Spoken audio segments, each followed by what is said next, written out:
Hello and नमस्कार दोस्तों। दोस्तों, ये जो बुक है ये हिस्ट्री के लिए काफी इंपॉर्टेंट है, एनडीए की तैयारी के लिए। एक ये सोशल स्टडीज का बुक है, क्लास 8 का ये बुक है दोस्तों, ओल्ड बुक है। देखिए मैंने इस पे क्या लिखा है, best book for modern history. जो भी स्टूडेंट, जो भी एस्पायरेंट मॉडर्न इंडिया की तैयारी करते, चाहे वो कोई भी एग्जाम के लिए, this book is very crucial for CDS और other competitive exam. Read each and every topic deeply and more, give more time, do every question and answer and chronological order में याद करिए। देखिए, crucial if you want to score more. दोस्तों, पहला ये किताब है। दूसरा, ये जनरल स्टडी है, ये स्पेशली यूपीएससी की तैयारी जो स्टूडेंट करते हैं उनके लिए बुक है।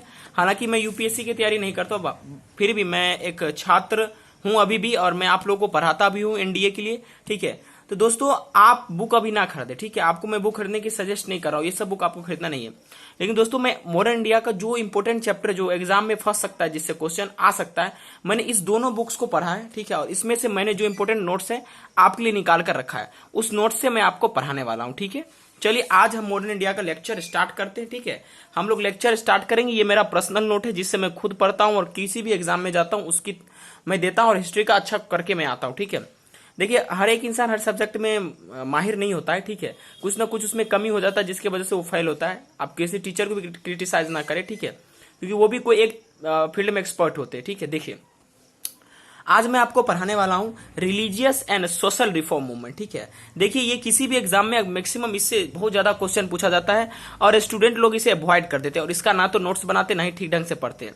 तो दोस्तों, आप एनडीए की तैयारी कर रहे, चाहे किसी भी एग्जाम, चाहे सीडीएस की तैयारी कर रहे, चाहे कोई भी एग्जाम, एसएससी, रेलवे, कुछ का भी, तो आपको यहां से क्वेश्चन फंसता है, चाहे आप किसी भी एग्जाम के। ठीक है, तो हम करेंगे आज के इस लेक्चर में जो भी धर्म की स्थापना हुई भारत में। ठीक है, और जो अंग्रेज लोग जिस तरह से हम लोग पर अत्याचार कर रहे थे, ठीक है, उस समय जिस जो रिफॉर्मिस्ट आए, जिन्होंने अपना विचारधारा दिया, उन सब के बारे में पढ़ेंगे। यानी कि जो भी धार्मिक उदय हुआ, इन religious and social reform movement जो भी आई, उसके बारे में पढ़ेंगे। ठीक है दोस्तों, हम स्टार्ट करते हैं। देखिए, हम इसमें सबसे पहले इंपॉर्टेंट पर्सनालिटी को देखेंगे, जो महत्वपूर्ण व्यक्ति हैं उनको। ठीक है, उसके बाद पढ़ेंगे। देखिए, सबसे पहला हमारे इंपॉर्टेंट पर्सनालिटी जो होंगे उनका नाम है राजा राम मोहन राय। ठीक है दोस्तों, क्या नाम उनका? राजा राम मोहन राय। ठीक है, उनका जन्म जो होता है बंगाल में होता है। देखिए मैंने नोट्स में लिखा बोर्न बंगाल, यानी बंगाल में जन्म होता है। और कब जन्म होता है? 1772 में, यानी जिस समय हम लोग अंग्रेज के गुलाम थे। ठीक है, इनको कौन कौन सा नॉलेज पता था? तो ये हैब्रो एक नॉलेज होते हैं, मतलब एक जिस तरह से इंग्लिश हिंदी होता है उस तरह से लैंग्वेज होता है। फ्रेंच था, ग्रीक, इनको 3 भाषाओं का अच्छे से ज्ञान था। ठीक है, देखिए इनका काफी अचीवमेंट हुआ। ठीक है, तो उस समय जो मुगल के शासक थे, ठीक है, मुगल के शासक जो थे, यानी मुगल वंश के शासक थे, उस समय उन्होंने इनका नाम राजा दिया लेकर। ठीक है, क्या नाम दिया? राजा। इनसे पहले इनका राम मोहन राय केवल था। ठीक है, लेकिन राजा का टाइटल मुगल के द्वारा दिया गया। पहला जीके क्वेश्चन यहां पर बन जाता है कि राजा राम मोहन राय को राजा का टाइटल किसने दिया? तो मुगल ने दिया लेकर। किसने दिया? मुगल ने लेकर। ठीक है, चलिए अब दोस्तों, इन्होंने एक न्यूज़पेपर भी लिखा था। ठीक है, राजा राम मोहन राय, जिसका नाम था सांबद कमुदी। ठीक है दोस्तों, थोड़ा सा प्रोनाउंसिएशन डिफर कर सकता है, उसके लिए कमेंट में आप लोग फालतू बात नहीं करिएगा। ठीक है, देखिए तो यहां से क्वेश्चन अराइज होता है कि जो सांबद कमुदी है, ठीक है, या कुमुदी जो है, ये किसके द्वारा लिखा गया था? राजा राम मोहन राय के द्वारा। ठीक है दोस्तों, राजा राम मोहन राय आखिर कौन थे, इसको भी हम लोग देखेंगे। देखिए, राजा राम मोहन राय एक समाज सुधारक थे। ठीक है, और इनका क्रिटिक्स क्या था? इन्होंने जो है मूर्ति पूजा को क्या किया था? कंडेम किया था, उसका निंदा किया था।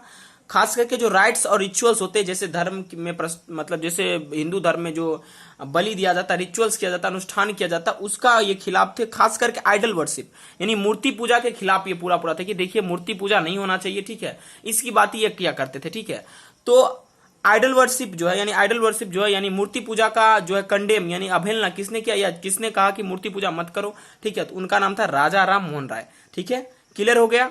चलिए अब दोस्तों, इन्होंने ये जब देखा भारत में इस तरह से जो ऑर्थोडॉक्स फैमिली बढ़ रहा है, ऑर्थोडॉक्स फैमिली का मतलब क्या हुआ कि जो ब्राह्मणवाद बढ़ रहा है। ठीक है दोस्तों, मैं भी ब्राह्मण हूं। ठीक है, लेकिन उस समय काफी ज्यादा ये था, छोटे जाति को ना तो पढ़ने दिया जाता था, ऐसा माना जाता था कि जिस समय वो थे उच्च कास्ट के व्यक्ति ही पढ़ सकते, छोटे जाति का कोई राइट्स नहीं, कुछ भी नहीं है। ठीक है, तो इस तरह से इन्होंने ये देखा और इन्होंने 1828 में ये 1828 में इन्होंने क्या किया, ब्रह्म सभा की स्थापना किया। क्या किया इन्होंने, 1828 में ब्रह्म सभा की स्थापना की और 1830 में ब्रह्म समाज की स्थापना की। तो एग्जाम में पूछा जा सकता है कि ब्रह्म सभा की स्थापना किसने की, तो राजा राम मोहन राय, ठीक है। और ब्रह्म सभा का स्थापना कब हुआ था, 1828 में। कंफ्यूज मत होइएगा, ब्रह्म सभा और ब्रह्म समाज दोनों में अंतर है, ठीक है, ओके। 1830 में हुआ ब्रह्म सभा की स्थापना। तो ब्रह्म सभा की स्थापना कब हुई, 1830 में। किसने किया, तो राजा राम मोहन राय। चलिए इतना बात आपको समझ में आ गया हिस्ट्री का ये पार्ट। देखिए अब आपके एग्जाम में क्वेश्चन जमेगा कैसे, आपको एक एसर्शन बेस्ड पे दे दिया जाएगा कि Raja Ram Mohan Roy was a social reformist, he condemned idol worship.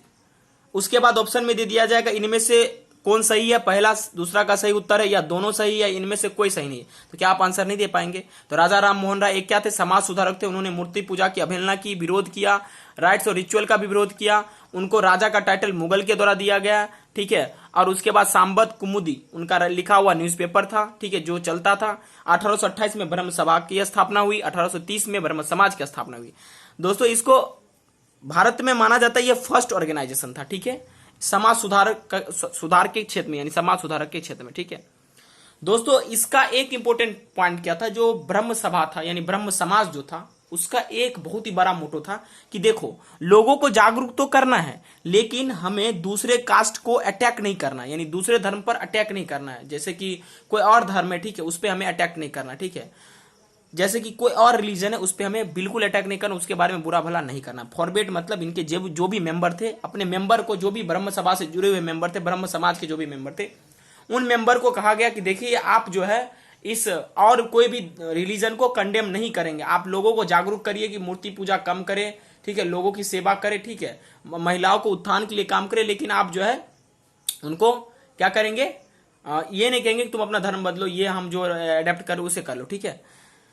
देखिए आगे हम बढ़ते हैं। दोस्तों इनकी अचीवमेंट बहुत ज्यादा थी राजा राम मोहन राय की।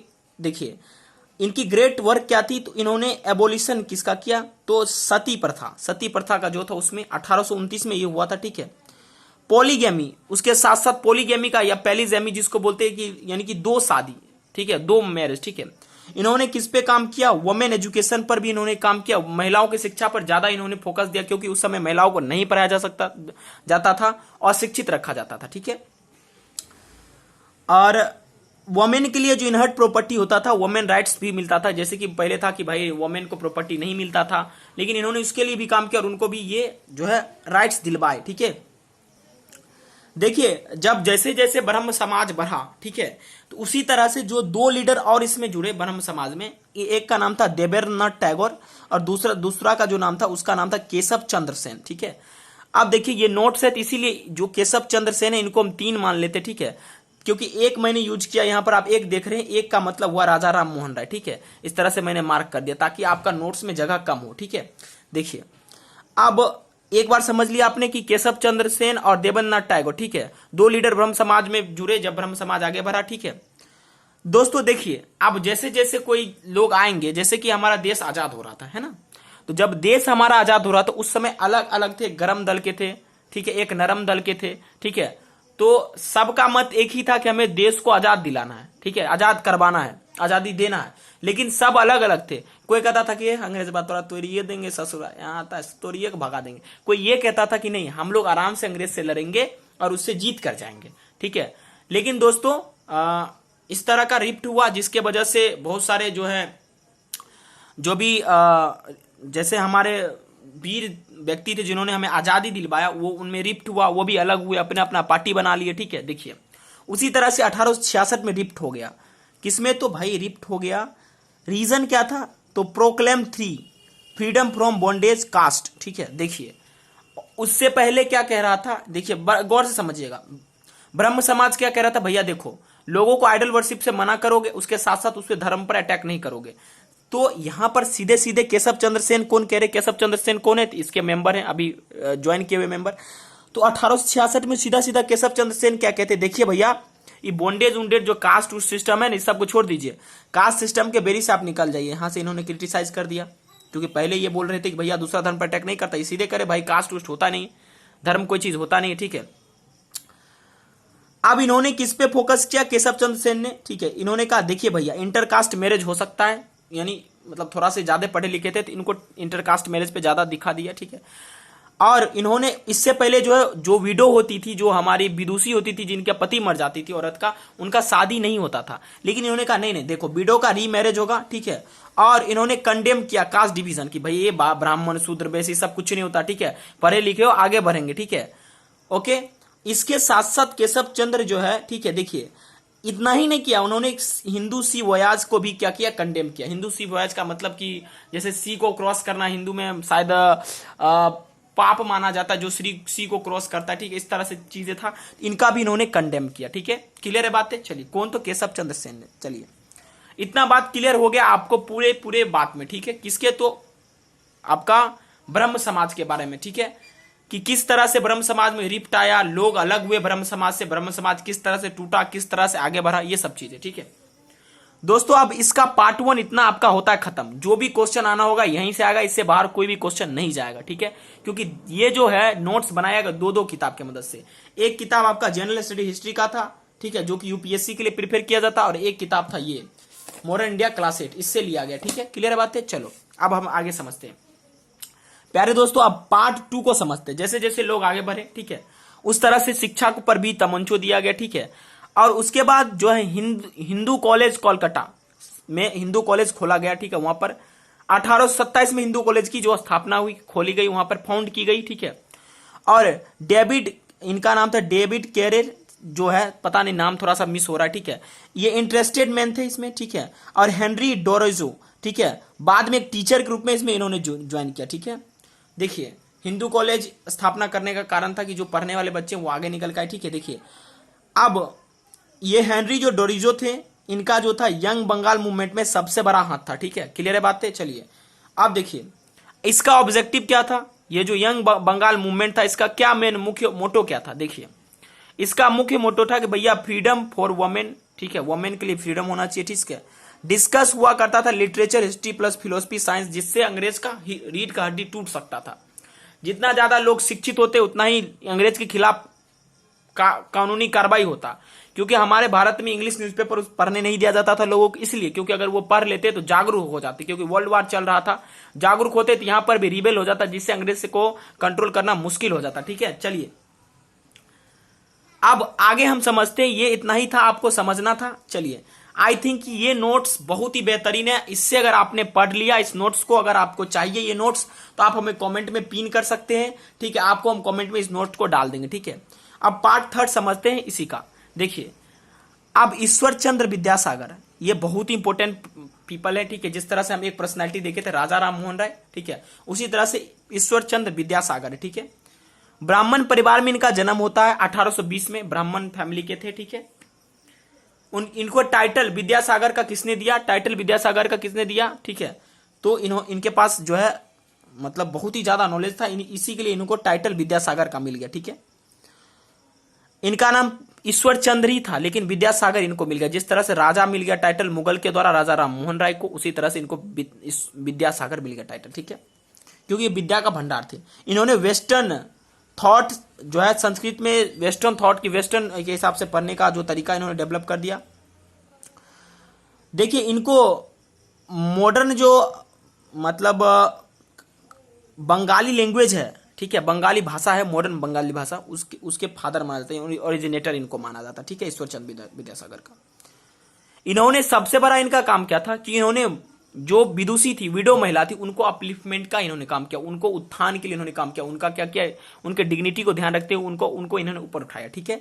गर्ल्स एजुकेशन पे इन्होंने भी फोकस किया, ठीक है। और फर्स्ट विडो रीमैरिज इन्होंने करवाया, ठीक है, कलकत्ता 1856 में। कब करवाया? कलकत्ता 1856 में, ठीक है, ओके। चलिए, अब एक और व्यक्ति इंपॉर्टेंट थे जिनका नाम था ड्रिंक वाटर बेथुन, ठीक है। इन्होंने क्या किया? लड़कियों के लिए पहला स्कूल स्टार्ट किया, ठीक है, खास करके एजुकेशन के लिए, ठीक है, कलकत्ता में। वो कब? तो 1849 में, ठीक है। तो आपसे क्वेश्चन राइज किया जाता कि ड्रिंक वाटर बेथुन कौन थे, या फर्स्ट स्कूल गर्ल्स के लिए कोलकाता में एजुकेशन के लिए किसने स्थापना करवाई, स्टार्ट करवाई? तो उनका नाम था ड्रिंक वाटर बेथुन, ठीक है।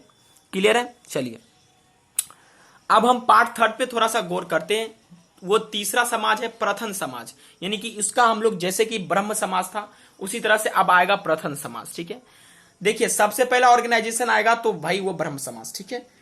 प्रथन समाज क्या था, इसकी स्थापना 1867 में हुई, ठीक है। इसके फाउंडर कौन थे, महादेव गोविंद रानाडे एंड रामकृष्ण भंडारकर, ठीक है, यानी भंडारकर जिसको बोलता है, ठीक है। तो एग्जाम में पूछा जा सकता है कि प्रथन समाज को किसने खोजा या किसने फाउंड किया या कहां पर प्रथन समाज फाउंड हुआ, तो बॉम्बे में 1867 में, और फाउंडर थे महादेव गोविंद रानाडे, ठीक है, या रामकृष्ण भंडारकर, ठीक है। दोनों में से कोई एक आ सकता है, ठीक है, आपको टिक मार देना दोनों में से जो कोई आएगा, ठीक है। अब ऑब्जेक्टिव क्या था प्रथम समाज का, तो ये समाज जो था काफी इंस्पायर था किससे, तो ब्रह्म समाज से, ठीक है। इन्होंने कंडेम्ड किया कास्ट सिस्टम को, ठीक है। देखिए ऑलरेडी यहां पर रिप्ट आ गया था, जो इन्होंने क्या किया, कंडेम किया कास्ट सिस्टम को, क्योंकि ऑलरेडी उस समय क्या था कि ब्रह्म समाज में उतनी सोच नहीं आई थी ना, क्योंकि पहली समाज थी। लेकिन जिस तरह से समाज बढ़ती रही, यहां पर क्या किया इन्होंने, केशव चंद्र सेन सीधा सीधा क्या देगा, कास्ट पोस्ट वाला सिस्टम नहीं होना चाहिए, ठीक है। उसी तरह से क्या थे हमारे ये जो गोविंद रानाडे थे और रामकृष्ण भंडारकर थे, उन्होंने सीधा सीधा बोल दिया कि देखो भाई कास्ट सिस्टम या अनटचेबिलिटी, ठीक है, इसको ओके दोस्तों। तो यहां तक क्लियर हो गया आपका। चलिए, इन्होंने जैसे प्रथम समाज का मेन ऑब्जेक्टिव क्या था, ये क्या करते थे, कास्ट सिस्टम यानी कि जातिवाद को पूरी तरह से विरोध किया, और अनटचेबिलिटी जो लोग करते थे, लोग को छूने नहीं देते, उस पर भी इन्होंने काम किया। वुमेन की शिक्षा को इन्होंने इंप्रूव किया, और विडो रीमैरिज पर इन्होंने भी काम किया। यानी कहीं ना कहीं जो भी समाज भारत में बन रहा था, सब महिलाओं के उत्थान के लिए काम कर रहा था, ठीक है।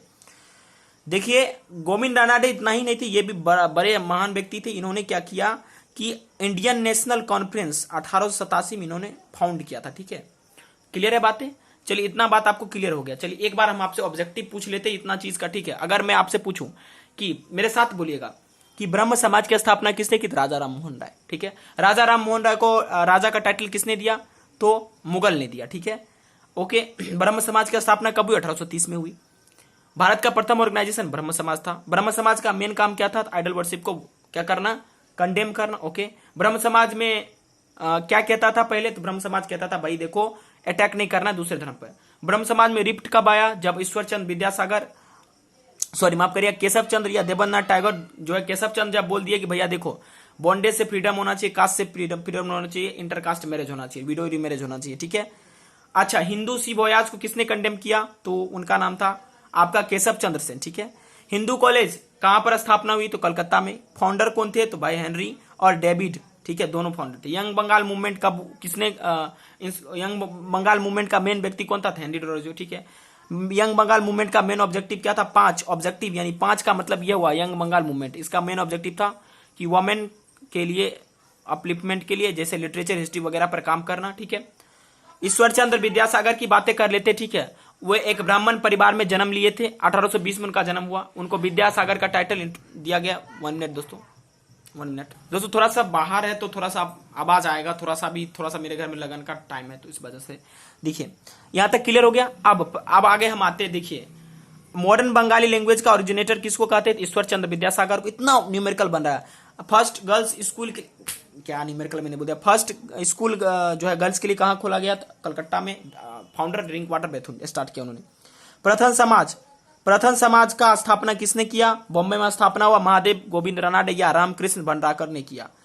क्या काम था प्रथम समाज का ऑब्जेक्टिव, ये कास्ट सिस्टम को कंडेम करते थे, अनटचेबिलिटी को कंडेम करते थे, ठीक है, ओके। उसके बाद ओके क्लियर दोस्तों। इंडियन नेशनल कॉन्फ्रेंस 1887 को फाउंड किसने किया, गोविंद रानाडे। अब आगे पढ़ते गोपाल हरि देशमुख। गोपाल हरि देशमुख हम पर्सनैलिटी वाइज आपको करवा रहे हैं। गोपाल हरि देशमुख, इसको लोकहितवादी भी बोला जाता है या लोकहितवादी, ठीक है, क्लियर है, ओके। चलिए आगे हम आपको पढ़ाते हैं। 1 मिनट दोस्तों, थोड़ा सा कैमरा को एडजस्ट कर देते हैं, ओके। चलिए अब गोपाल जो मतलब लोकहितवादी थे गोपाल हरि देशमुख, उनके लिए इतना ही ज्यादा इंपॉर्टेंट था। देखिए अब अगला इंपॉर्टेंट पर्सनालिटी है जिनका नाम है ज्योतिराव गोविंदराव फूले। क्या नाम है, ज्योतिराव गोविंदराव फूले, ठीक है। इनको पॉपुलरली इनको सभी लोग प्यार से कहते हैं ज्योतिबा, ठीक है, ज्योतिबा इनको कहते हैं। इनका भी मेन काम था कि कास्ट सिस्टम इन्होंने भी कंडेम किया, और वुमेन को अपलिफ्टमेंट के लिए इन्होंने भी काम किया, ठीक है। स्कूल स्टार्ट किया, जो लो कास्ट के जो गर्ल थे उनको पढ़ने नहीं भेजा जाता था, उनके लिए स्कूल इन्होंने स्टार्ट किया, ठीक है। और ये बहुत ही महान व्यक्ति थे। इन्होंने 1873 में सत्य शोधक समाज की स्थापना की, ठीक है। ओपन होता था, कोई भी कास्ट का व्यक्ति पढ़ सकता था, ठीक है, ओके। कोई भी कास्ट का व्यक्ति पढ़ सकता था, कोई दिक्कत नहीं था उसमें, ठीक है। तो सत्य शोधक समाज की स्थापना किसने की? ज्योतिराव गोविंदराव फूले। एग्जाम में क्वेश्चन बनता है ऑब्जेक्टिव की, ज्योतिबा किसको कहा जाता है? तो ज्योतिराव गोविंदराव फूले को। इन्हें महात्मा का भी टाइटल दिया गया। चलिए आगे पढ़ते हैं अब समाज के बारे में, ठीक है। बेदा समाज या बेद समाज, इसकी स्थापना मद्रास में हुई और 1864 में स्थापना हुई, ठीक है। फाउंडेड, देखिए ये ब्रह्म समाज से इंस्पायर थे और देखिए श्रद्धालु नायडू, ठीक है, इन्होंने बुक को ट्रांसलेट किया कि कौन सा बुक को? तो ब्रह्म समाज का जो बुक था, ठीक है, जो लिखा गया बुक था कोई लैंग्वेज में, उसे तमिल और तेलुगु लैंग्वेज में, ठीक है। और डिस्कार्ड किया कास्ट और वर्क इन्होंने किया विडो रीमैरेज पर, गर्ल्स एजुकेशन पर, ठीक है। तो वेद समाज आपको समझ में आ गया क्या है, ठीक है। मद्रास में फाउंड हुआ, ठीक है, और फाउंडेड, इनका नाम था श्रीधरलू नायडू, ये वेद समाज के फाउंडर थे, ठीक है। और इन्होंने ट्रांसलेट किया बुक कौन सा? तो ब्रह्म समाज का जो बुक था, किस लैंग्वेज में? तमिल और तेलुगु लैंग्वेज में, ठीक है। क्लियर है बातें? इन्होंने भी विडो रीमैरेज पर और गर्ल्स एजुकेशन पर काम किया, काफी ये इंस्पायर था ब्रह्म समाज से, ठीक है।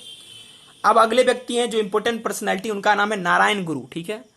1854 मतलब इनका होता है, ठीक है। इन्होंने वर्क किया ईजे हैब्स, ठीक है, जिन्होंने अनटचेबिलिटी फैमिली, ठीक है, जन्म होता है इनका, ठीक है। और ये स्टार्ट करते हैं काम करना का टेम्पल, ऐसे टेम्पल जो विदाउट गॉड के होते थे, ठीक है। इनको काफी जो भगवान उगवान मूर्ति पूजा से गुस्सा चढ़ता था, ठीक है। तो इनका जन्म हुआ था 1854 में, केरला में हुआ था, ठीक है।